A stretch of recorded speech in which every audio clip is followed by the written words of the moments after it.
చిత్తూరు జిల్లా సోమల మండలంలో గత వారం రోజులుగా 16 ఏనుగుల గుంపు తిష్ట వేసిన విషయం మనందరికీ తెలిసిందే.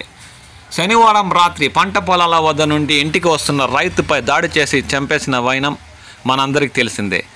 16 ఏనుగుల గుంపు ఇంకా ఆ ప్రాంతం నుండి వీడక పరిసర ప్రాంతాల్లోనే తిష్ట వేసి రాత్రి వేళల్లో తమ పంటలపై దాడులు చేస్తున్నాయని సోమల మండలంలోని రైతులు ఆవేదన వ్యక్తం చేస్తున్నారు.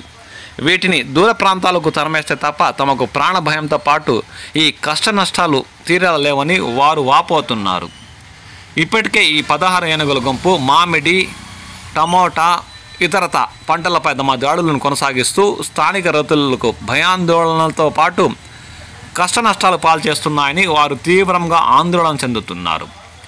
అటవీ శాఖ అధికారులు ఇప్పటికే వీటిపై నిఘా పెట్టి ఊర్లపైకి మరియు పంట పొలాలపైకి రానికుండా టపాకాయలను పేల్చుతూ అడవిలోకి తరిమేస్తున్నా అవి ఉదయం పూట పరిసర ప్రాంతాల్లో తిష్ట వేసి రాత్రి అయితే సోమల మండలంలోని అటవీ ప్రాంతానికి సమీపంలో ఉన్న మామిడి తోటల్లో ప్రవేశించి తమ దాడుల వేటను కొనసాగిస్తున్నట్లు రైతులు భయభ్రాంతులకు గురవుతున్నారు.